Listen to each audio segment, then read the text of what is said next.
अस्सलामुअलैकुम। आज मैं आप लोगों के साथ बीफ पसंदा मसाला की रेसिपी शेयर कर रही हूँ, लेकिन आप सेम रेसिपी को चिकन के पसंदे के साथ भी तैयार कर सकते हैं। बहुत सिंपल और इजी रेसिपी है। रेसिपी स्टार्ट करने से पहले अगर अब तक आपने मेरे चैनल को सब्सक्राइब नहीं किया तो प्लीज़ सब्सक्राइब कर लीजिए। तो आइए शुरू करते हैं। पसंदा मसाला बनाने के लिए मैंने लिए हैं आधा किलो बीफ के पसंदे या पार्चे।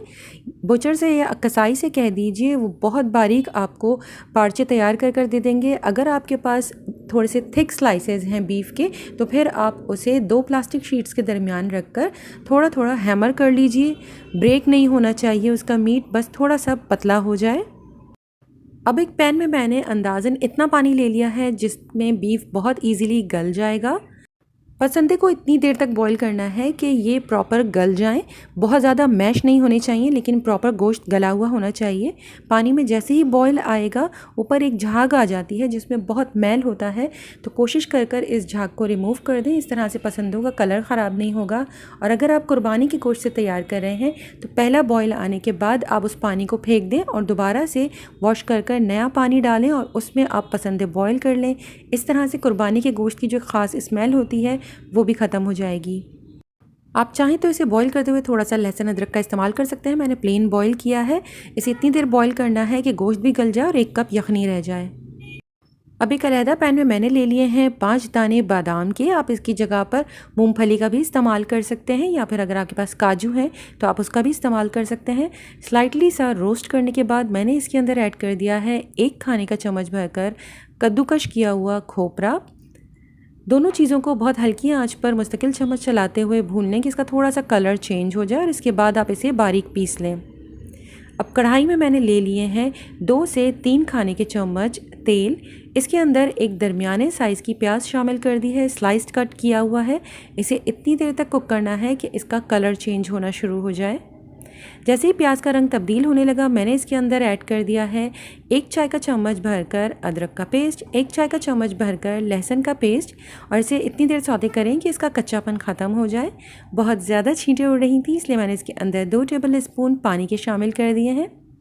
लहसुन अदरक की स्मेल जैसे ही ख़त्म हो, इसके अंदर मैंने ऐड कर दिया आधा चाय का चम्मच साबुत ज़ीरा।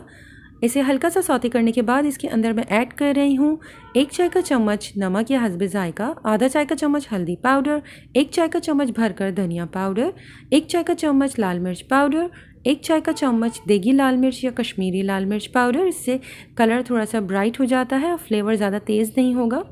कुछ देर भुनाई करने के बाद जब तेल अलहदा हो गया तो मैंने इसके अंदर आधा कप दही शामिल कर दिया है और इसे मुस्तकिल चम्मच चलाते हुए इतनी देर कुक कर रही हूँ कि बहुत अच्छा बॉईल आ जाए और ऑयल सेपरेट हो जाए, मसाले की बहुत अच्छी तरह से भुनाई हो जाए। इसके बाद इसके अंदर ऐड कर देना है बॉईल किए हुए पसंदे, और इसे अब मसाले के साथ आप 2 से 3 मिनट तक अच्छी तरह से भून लीजिए। 2 मिनट के लिए अच्छी तरह से भुनाई के बाद मैं इसके अंदर ऐड कर रही हूँ 1 कप यखनी, जो कि हमने पसंदे को बॉईल करते हुए बचाई थी। अच्छी तरह से मिक्स किया और इसे कवर कर अब इतनी देर तक कुक करना है कि मसाला थोड़ा सा थिक हो जाए और इससे ऑयल सेपरेट होना शुरू हो जाए। चंद सेकंड्स के लिए इसे अच्छी तरह से भून लें। इसके बाद इसके अंदर मैंने ऐड किया है आधा चाय का चम्मच गरम मसाला पाउडर। अच्छी तरह से मिक्स करने के बाद पहले से पिसा हुआ खोपरे और बादाम का पाउडर इसके अंदर ऐड करना है। जैसे ही इसमें खोपरा और बादाम का पाउडर ऐड किया जाएगा, इसकी ग्रेवी बहुत थिक हो जाएगी।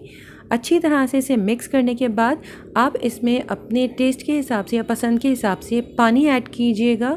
मैंने इसके अंदर सिर्फ 1/4 कप पानी का ऐड किया है, क्योंकि मुझे थिक मसाला पसंद है, लेकिन आप थोड़ी सी ग्रेवी पसंद करते हैं तो इसमें 1 कप तक पानी शामिल कर दीजिए और इसे लोअर फ्लेम के ऊपर इतनी देर तक कवर करके कुक करें कि ऑयल सेपरेट हो जाए। गार्निशिंग के लिए ऊपर से मैंने थोड़ा सा हरा धनिया स्प्रिंकल कर दिया है और बारीक कटी हुई अदरक का इस्तेमाल किया है। मज़ेदार सा पसंदा मसाला बिल्कुल रेडी है। आप इसे चपाती, नान, पराठे किसी भी चीज़ के साथ सर्व कर सकते हैं। साथ ही फ्रेश सैलेड कट कर लीजिए और मज़ेदार से मील को एंजॉय करें। अगर आपको ये रेसिपी पसंद आए तो प्लीज़ मेरे चैनल को सब्सक्राइब करें, वीडियो को लाइक, शेयर, कमेंट करना मत भूलिएगा। अपना और अपनों का बहुत ख्याल रखें। अल्लाह हाफ़िज़।